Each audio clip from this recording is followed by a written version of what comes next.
So I just want to start by thanking past President Jason Mott for taking this on.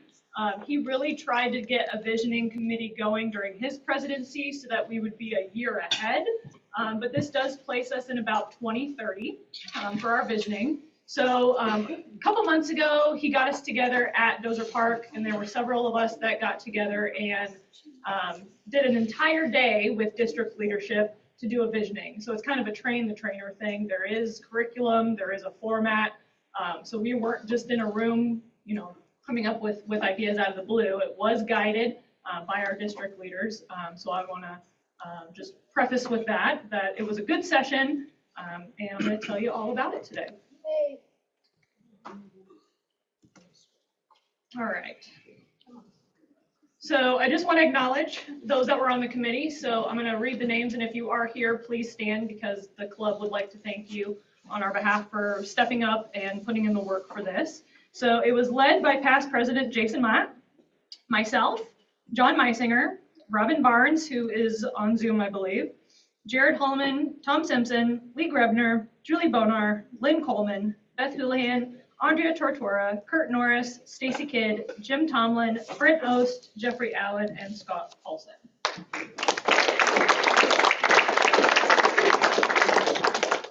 Thank you, guys. We did a call out, but we also did a little bit of hand selecting because we wanted to make sure this group was diverse. It was diverse in age, it was diverse in sex, it was diverse in experience professionally, and it was diverse in Rotary experience. We had people there who had been Rotarians for 30 plus years, and we had Rotarians that had just started within 6 months. So it was a good, diverse group of people. So club visioning. So there's a couple of tasks that we had to go through. So some of the things they walked us through was gathering a list of ideas. Then we had to work to narrow down that list. Then we had to create a club vision statement. Then we have to work on establishing a process. We're going to work to develop a master plan. And then from that master plan, we're going to work to create an action plan for each idea, and then sharing the visioning results with the club. So this is just one of multiple meetings that we might highlight the visioning in, but this is just the very get-go. So when looking at these tasks, there's a couple of questions we asked ourselves. Who are we? Where are we? Where do we want to be? More importantly, how will we get there? And then how will we know once we arrived? So with that mindset, we took that into the mindset of the day and started just brainstorming ideas. The district was there to help facilitate those ideas, but essentially no idea was a bad idea. Anything that we threw out, it got put on the board. There was no such thing as a stupid idea. There was no such thing as a duplicative idea. Anything we said got put on the board. So out of the group, we came up with tasks for every group. We broke out into a couple of different segments.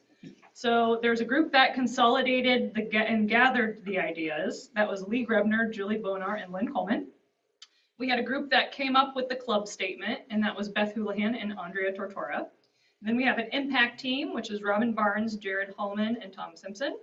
Then we have a group that's working on the master and action plans, and that's going to be Kurt Norris, Jason Mott, Brett Ost, John Meisinger, Stacy Kidd, Jim Tomlin, and Jeffrey Allen.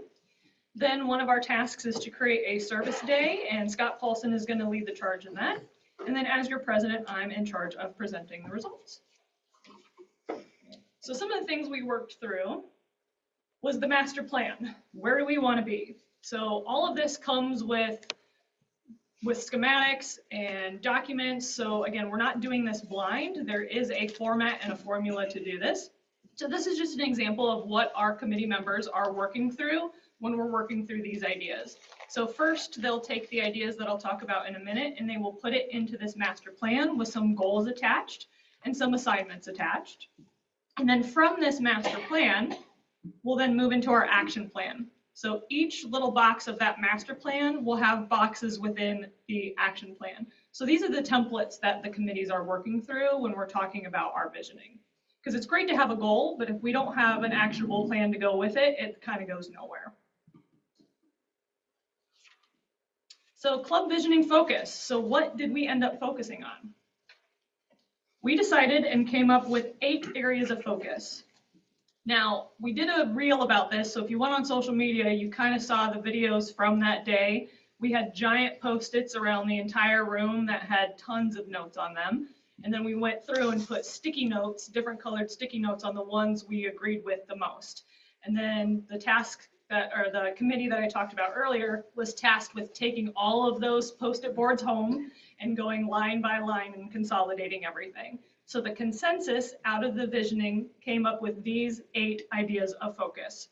So increase ability to adapt, our club size, expand our reach, enhance participant engagement, increase our impact, fundraising, Rotary Foundation International, and Peoria-North Foundation. On your tables, you will see half-sheet handouts that has all of these listed on the back so that you can take those with you and kind of have a high-level idea of what those areas of focus for the club going forward are. So now I'm going to dive a little bit deeper into each one of these 8 segments that the club, again, came up with in the visioning committee. So when we talk about increase our ability to adapt, what does that mean? We thought that would mean service to the community while having fun, diversity and inclusion, social events that are highly attended, and partner with other Rotary clubs on projects. When it came to our club size, we want to get back to at least having 150 members in the club. So what does that mean? Currently, as of today, we're at 112 members, and this is kind of how they break down. So we've got 73 active regular Rotarians. We've got 9 who are participating in the new associate level model. We've got 29 R85 that are active, and we have 1 leave of absence, which is Chris Penningroth, who is overseas in Germany right now. Just so that you guys are aware, our club has done plenty of studies, and when it comes to being financially stable and being solid, our target lowest number of membership is really 120. So 120 is really the lowest membership our club feels comfortable being at, and right now we are below that. So over the next 3 to 5 years, our club really wants to work on increasing our club size. Expand our reach. How do we think we're going to do that? We would have more engaged members. We would develop a stronger marketing budget. We would increase cultural diversity, and we would have a community that recognizes the value of Rotary. How would we enhance participant engagement? We would have 100% participation in projects throughout the year.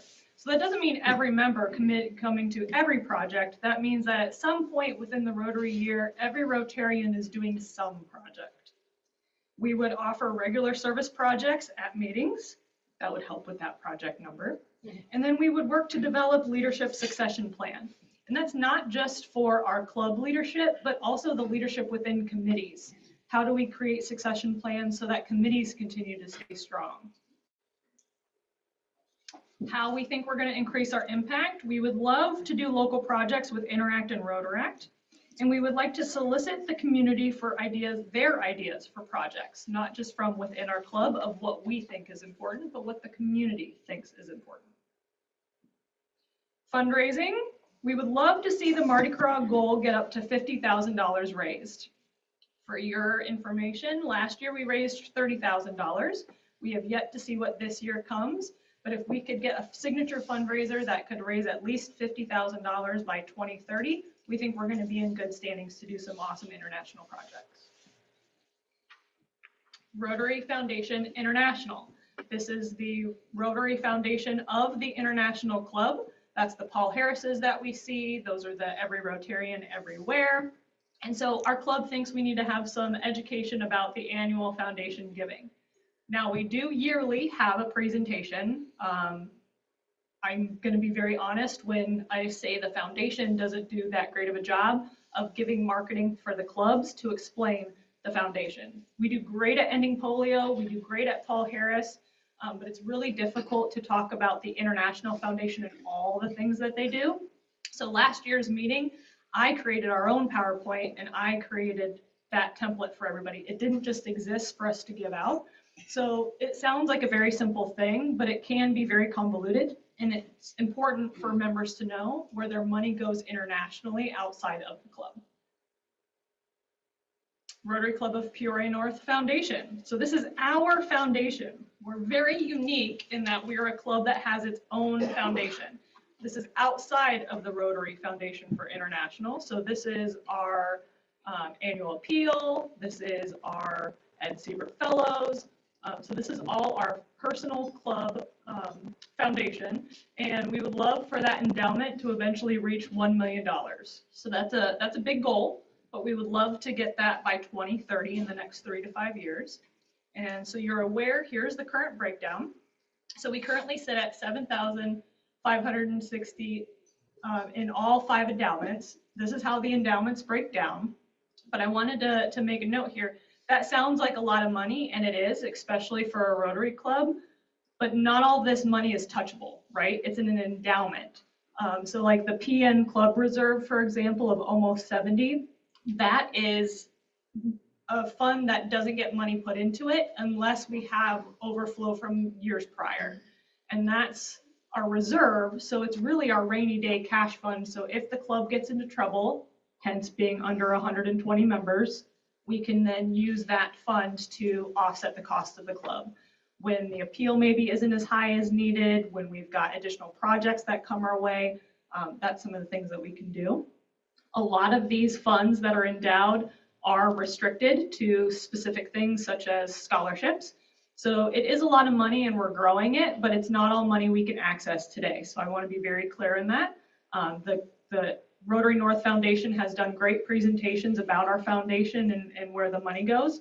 And so I encourage you to join the foundation or ask a foundation board member for more information on this. But we are getting close. As we grow that endowment, we can do more things. The more members we have, the more things we can do, for example. So club vision statement.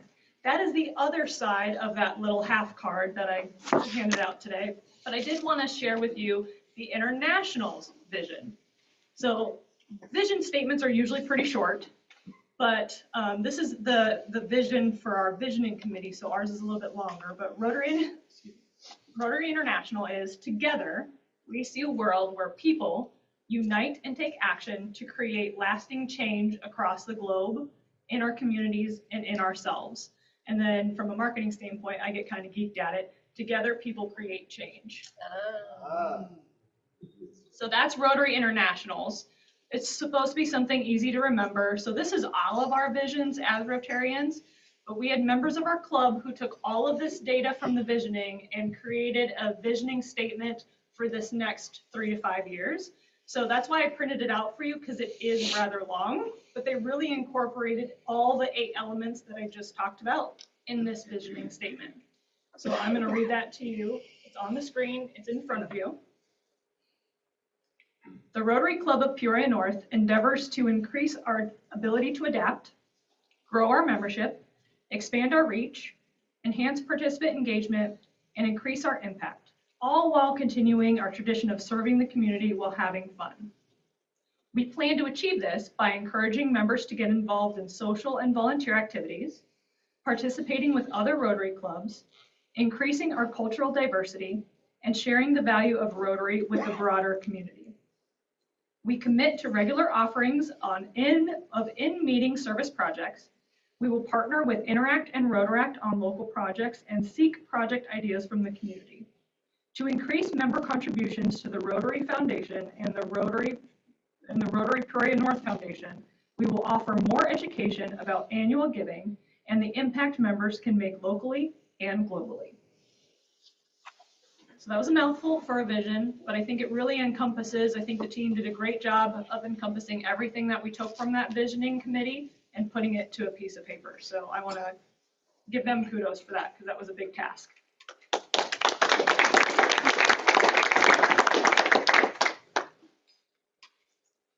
That's it. It's not a whole lot. It's stuff that we've already been doing. So some of these initiatives we've been talking about for a long time, so it's nothing new. Some of these initiatives are going to take some time. But again, this is a 3 to 5 year plan. So some of these goals we may knock out in the first year. Some of them may take a little bit longer to get there. But having us all in the same boat, rowing the same direction, I think is important. And what I thought was interesting is, and the other committee members can chime in, but when the district was giving examples of projects you could think of, we're already doing them. They were talking about making your meetings more accessible. We're already on Zoom and we post it on YouTube. They were talking about things that our club already does instinctively now that we have already worked on from our visioning in the past. And I also thought it was interesting that they really commented on how large our group was. Several times they kept saying, we've never done visioning for a group this large. Mount Mahala was the last time we did visioning with our club, and that was another great big group. So when it comes to Rotary and what even the district is seeing, we are already doing some really awesome things. It's just a matter of going from good to great and making sure we're strong and impactful for the next wave. We've already seen how different our club is since COVID. And so how do we just use this as a guide going forward? So again, a lot of the things we're already doing. We're already doing some amazing things. We continue to work on membership, but how can we get to that next level? And I think this gave us a great stepping stone and spots to go on that. So on your tables, there are full sheets of paper. You can use this as a note sheet, so you can write some notes. If you would like to write suggestions or things that you think you would be a part of, we can write that down and you can turn it in if you like, or you can just keep it yourself, but just a way for you to write some notes during the discussion today. This is recorded. So we'll take the recording and we'll kind of write some of these discussion points down, kind of a notes for the committee. So at this time, if you've got any questions, comments, inputs, we'd love to hear it. This is just one big discussion because this is all of our vision together.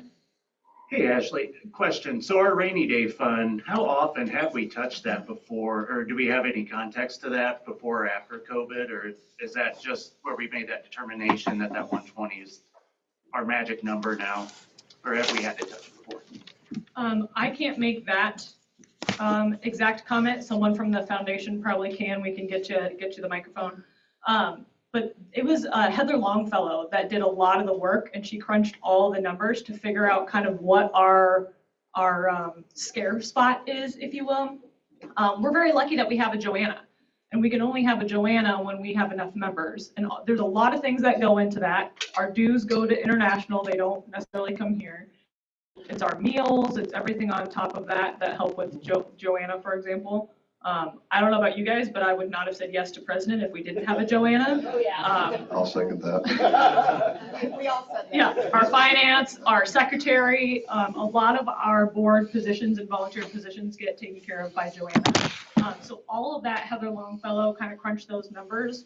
And I don't know if it's exactly 120, but we all think it's around 120, that's our really good safe number. So anything under 120, we should probably pay attention to.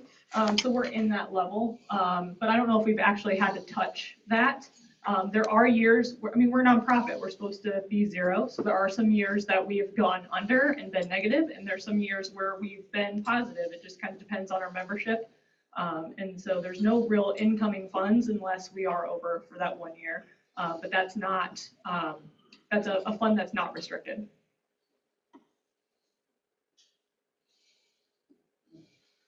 I will say too, on the associate, that was part of, we talked about it last year, when you have somebody in the club that's looking to leave the club, obviously that hurts, right? The associate member, getting somebody that can come when they can come, that's actually more beneficial than our regular membership.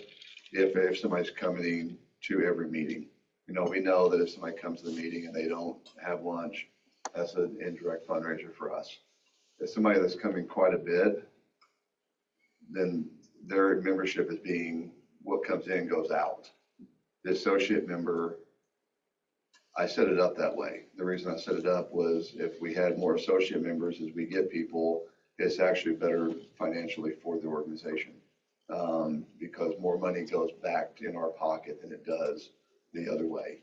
And I think that's why we see a lot of clubs are starting to do that. Galesburg was, I think, one of the first clubs that we did that. So, we all know people out there that want to be involved and they can't be here.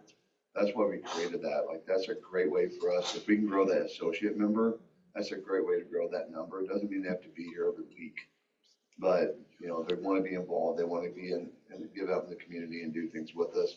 that's something to think about as you know people. I think we all know people that probably would want to be a member. They just don't have the Thursday. They can't be here every Thursday, so they don't sign up. Don't forget about that associate member. Or even like Katie Mueller, you work from home and your kids are home during the summer. So your schedule changes throughout the year and now you have the flexibility to join at your ability. And when I went to Singapore and we were starting to talk about that, there were members that just looked at me like we were some magical unicorn. How do you get that done? How do they be Rotarians? How do you do this? Are they interactors? No, they're actual club members. So we're already ahead of the game on some stuff, so. Last night I happened to have a dinner, an ICC dinner, and in attendance were several members from the Center for the Prevention of Abuse. I talked to them about the Mardi Gras, and they're all in. They're very appreciative, got a lot of good feedback as far as what they're doing with the money that we've given them to help trafficking and things like that.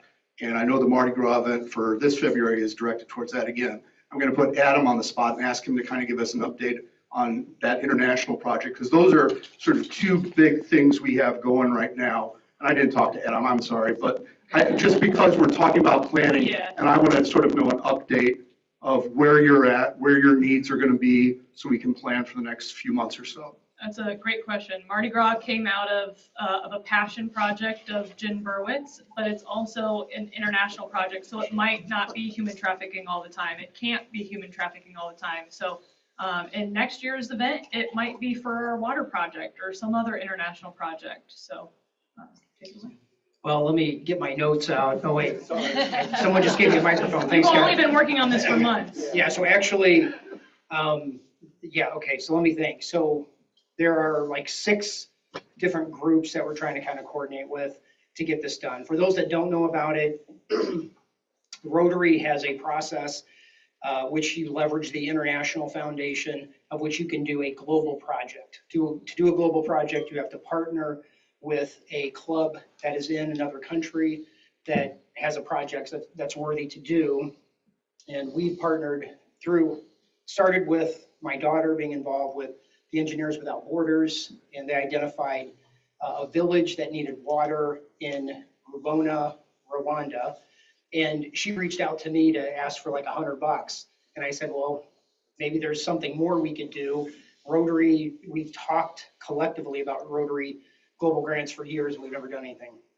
Anyway, long story short, those kids connected us with a local Rotary club, the Kivu Lake Rotary Club of Rwanda, and Emmanuel, their president, actually lined it up. He has family in the United States and was in the United States, and he came here and visited us with us in May. So we started the process.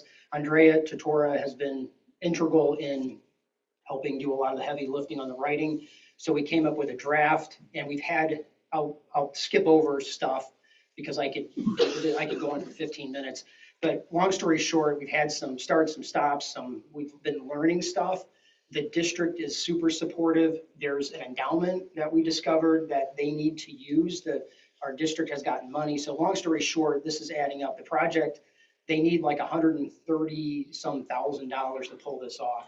But there are resources that we're tapping into. So where it's at right now is WashRag, which is the Water and Sanitation and Hygiene Rotary Action Group, has reviewed the grant. There's a draft in the portal right now.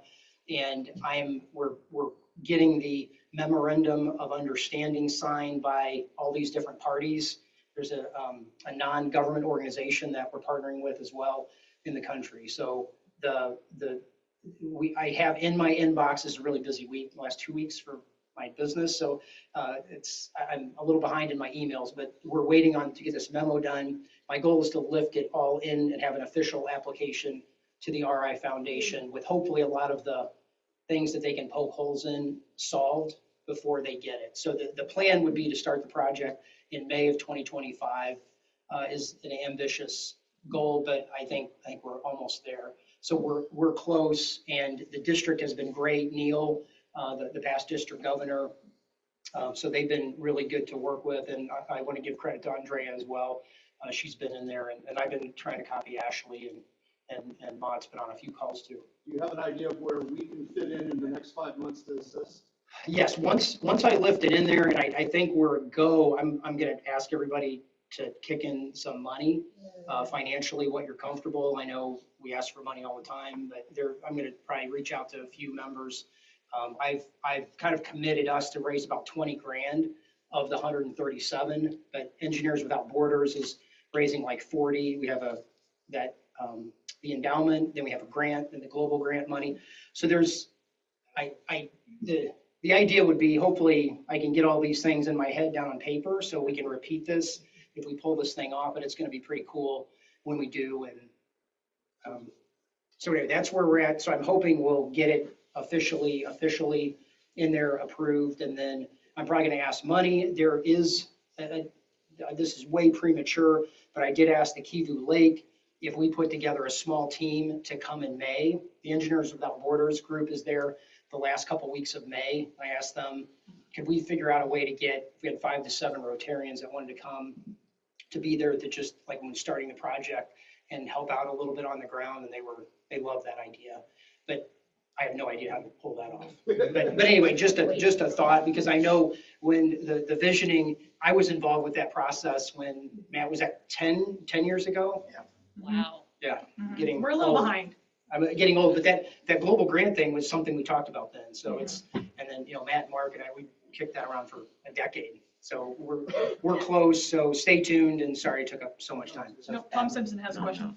What is the water project? Is it digging a well? It's, Or is it supplying fresh water, or what is it? yeah, so the village itself is in an area, and there's like part of the mountain that they have access to water, but where this village is, it's like 2,400 people, they don't. So they have to literally walk. I mean, it's the stereotypical story you've heard, where it's the women and the children have to walk like, it's like 20 minutes each. No, it's longer than that. It's almost an hour. Yeah, it's like an hour each way to get it, and then that water is not great. So the biggest expense is piping. So what they're gonna do is go up. So rather than go down where the water is not the best, they're gonna go up. And there's tests that have been done in the quality, and they've got a chlorination system. So they're bringing that water down to the village. So it's expensive. I mean, Hasn't they committed like 30,000 out of that endowment? well, the endowment is like 23, and then the district has committed, I have Yeah, all these that's- numbers are in the grant. But I mean, it's, Adam throws out a large number, but there are a lot of buckets going into that number. Right. Yeah, but the district, and there's resources collectively, Rotary International, they have all these resources, but not enough projects, and I know why. It's not easy to get a project done, but it's going to happen. I promise you all, we're working on it. I wish somehow I had more time than I do, but Andrea's been critical, and I will, once I drop that, I'll send an email to everybody and let you know that it's going, and I'll put a copy of it if you guys want to read it. Yeah, we'll get more information out. It's still very preliminary, like you said. There's a lot of hoops to jump through. This wasn't just coming together and saying, hey, we want to do a Rotary project in Rwanda. It took a lot of steps, and the questions that they're asking are they're very complicated. They're very convoluted. They're questions that Adam wouldn't know because he's not in water sanitation. So it's all these things coming through, and it's years of prior work coming together to make this happen. There's a lot of proof that they have to do before the dollars can come. And so kudos to your team, and we'll be able to give an update just whenever. So right now the grant's not yet in hand. It's still in draft mode. It's all the pieces coming together. So.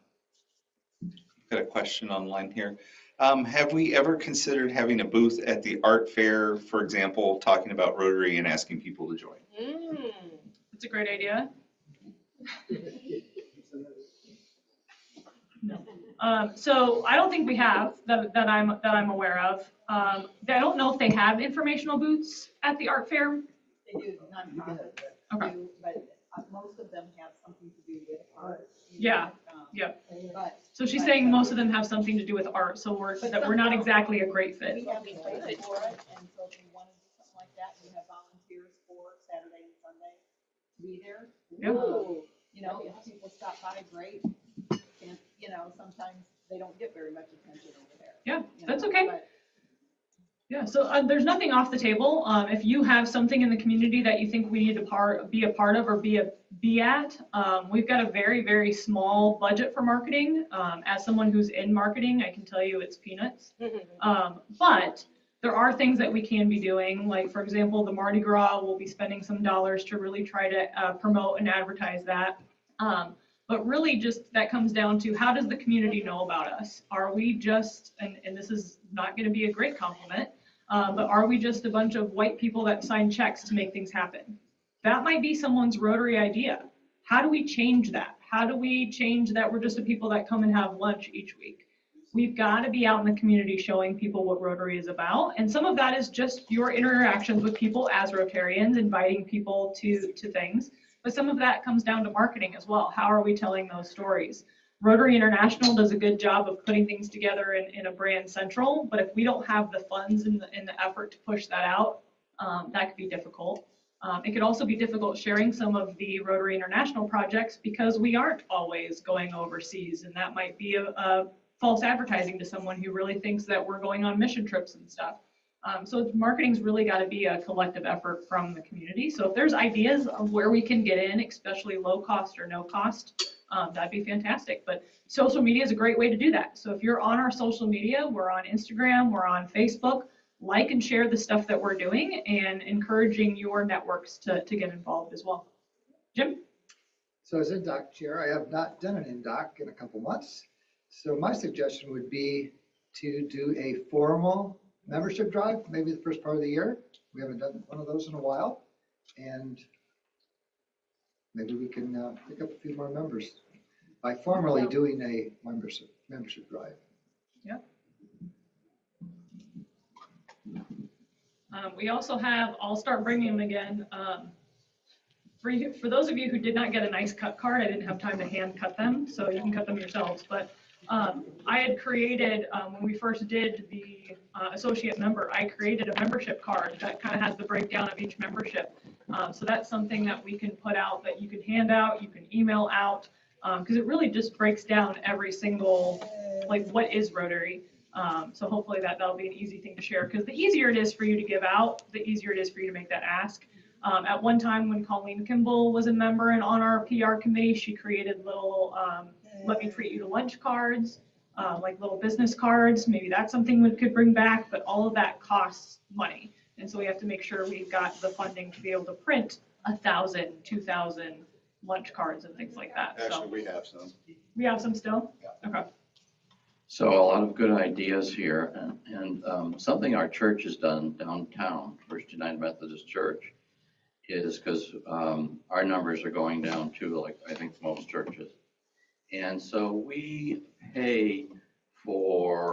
sponsor groups like jazz and maybe madrigal singers or something. When I see we have that kind of money on our foundation, I wonder if even possible that we could have a group come perform for us. But if it's not a scholarship, it might not be able to be handed out. All those Okay. monies on the screen were Uh-huh. not all touchable. Okay. That's not out of the question, but I Right. just want to be very clear that that looks like a lot of money, but we can't always just give it out. And we have had an ad hoc committee that was trying to look at non-traditional scholarships. Because like the Lamoureux Foundation, for example, that Lamoureux fund is specifically for the Peoria-North scholarship programs. The education endowment is specifically for scholarships and educational related activities, causes, and events. So as long as we can find someone where we can tie it into those stipulations, then it's fair game. But yeah, it's not just money to give out. Right. So we could offer, I don't know, scholarships or help pay for something. Mhm. But we could advertise that, and it would be another reason to come to one of our meetings, besides all the good work we do. Yeah. It could be out there and hopefully create a conversation about us. Like, Yeah, that's great.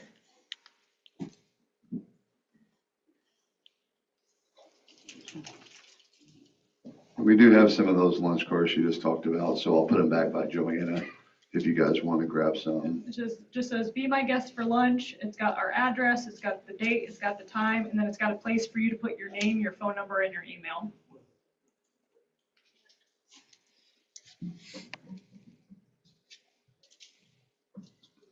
Any other thoughts, ideas, questions?